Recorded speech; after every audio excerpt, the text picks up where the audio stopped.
Life ain't luck, man. This is what life is.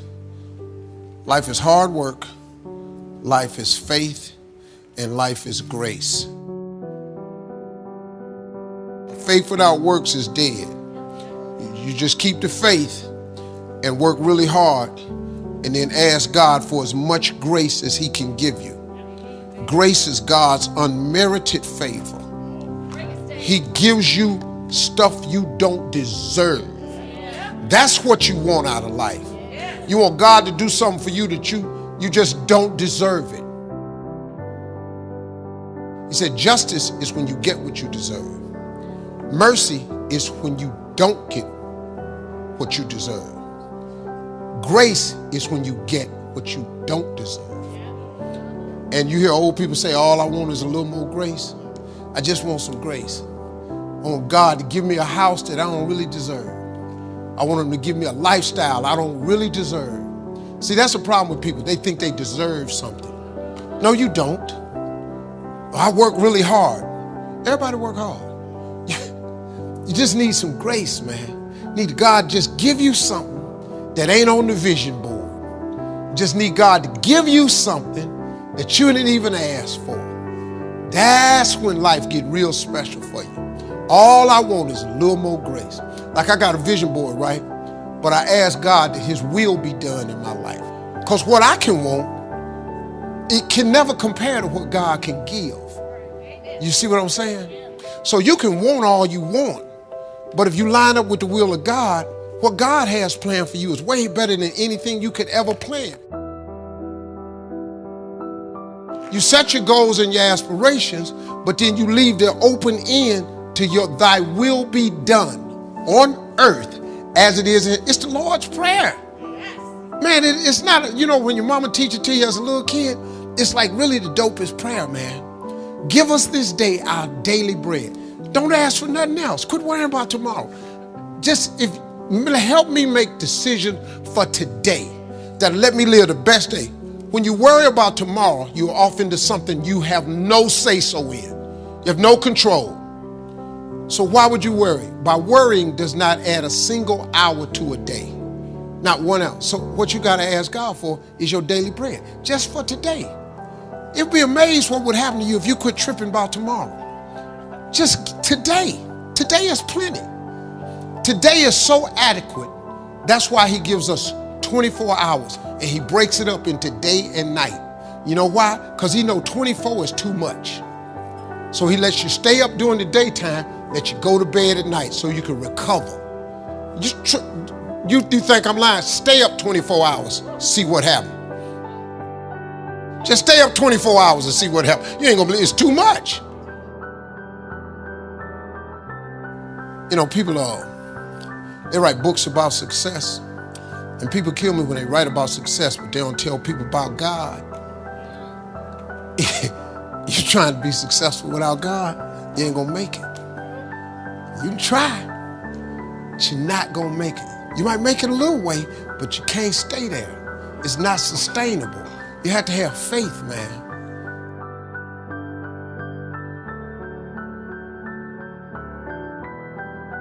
Worry has the mental audacity to suggest that the elevator only runs one way, down. Many times worry is a 5-alarm bell for a wastebasket fire. And worry is a depletion of constructive emotion. It's wasted mental energy. It's like letting the starter run the battery down when the car won't start.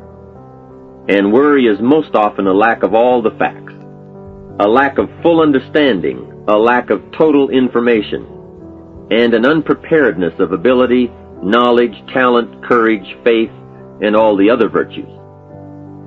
That should give us a better definition of worry, and remember, left unchecked, it can become like a mad dog loose in the house, and the sorrow and pain and regret is too large a price to pay not to do something about it, and to do it now. You see, if you contemplated the total sum of human suffering long enough, it would drive you mad. You must understand how life is. Human suffering, man's inhumanity to man, war, disease, poverty.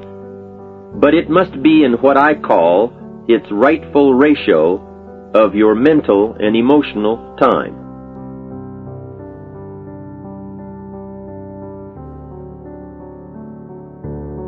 My best advice on this is to first recognize worry for what it is, admit what it does, and then decide you now want to be free. It first starts with decision on your part. And may I add, well, you should decide. Why let worry continue to take money out of your pocket and bank account? Why let worry any longer keep you from becoming all you can be? Why let it rob you of better friendships, better business, better profits, better results, better communication, better family relations? Why impose your worry on others any longer? It's a burden you can get rid of and a monkey you can get off your back. Why not be rid of those sinking, nagging feelings that all is not going to be well, that you can't do it, that it won't work out for the best? Worry is undue concern that takes up too much of your mental and emotional time.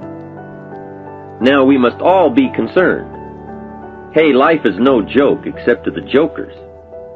Life and how to live it is a serious matter. It is risky, full of peril, and there are constant threats to the good we want and to the pursuit of happiness. However, it is undue concern, or concern that takes up too much mental time, that begins the harm.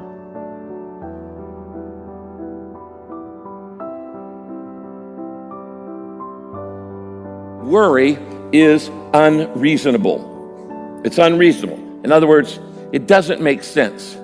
It's illogical. It is irrational. It is unreasonable. Don't worry about your life, what you'll eat or drink, and don't worry about your body or what you'll wear. Your life is far more important than clothes. We typically worry about the wrong thing. We worry about the little stuff, how I look, how I appear, what I say, who I'm talking to. Am I going to be late for this meeting? Stuff that isn't going to matter in 5 years. It's all temporary. If you're really going to worry, and God says you shouldn't, but if you were going to worry about things that are eternal, not external.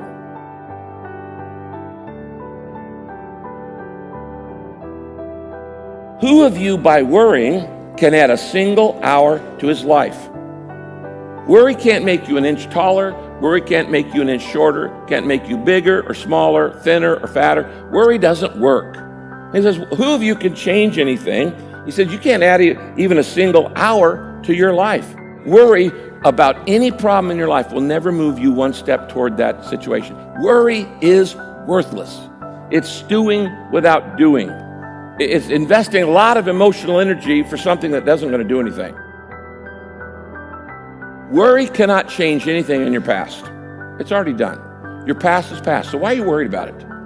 Worry cannot control your future. No matter how much you think you can, you're not controlling it by worrying about it.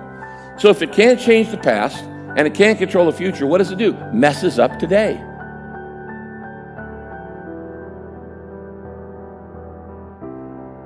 If you can survive all that has happened to you up to this moment in your life, in spite of doing and thinking many of the wrong things, imagine how you can succeed by now starting to do some of the right things. First, the best answer to worry is confidence, and confidence starts first with awareness. Here is one of the most important lessons in life to learn. Life and business is like the changing seasons. And the real challenge of life is to learn how to handle the winter and take advantage of the spring. In short, that's it. You see, winter always comes, but so does the spring. Night follows day, but also day follows night. Sure, the tide goes out, but it always comes in. Opportunity follows difficulty as surely as difficulty follows opportunity. Work hard all summer, learn more ways to plant and protect what you invest, and to reap in the fall without complaint, knowing it's your harvest and you've reaped what you've sown. For this subject, however, let's talk about how to handle the winters. Those times when worry, like winter, takes its heavy toll. So, we tell it like it is. Winter always comes. So does the night. Some happenings in our life will always be a cause for concern. And sometimes concern turns to worry, and worry turns to fear. But remember, that is to be expected. Each day, each event, each season brings both expected and unexpected challenges that we must think about and make decisions on. Life is like a stream that flows continuously. The better we understand that, the better chance we have to produce good results out of all of our challenges. You see, disappointment is like winter. It always comes. It is foolish to say, don't be disappointed. But you must learn to discipline your disappointment. If it dominates 51% of your time, you're in trouble.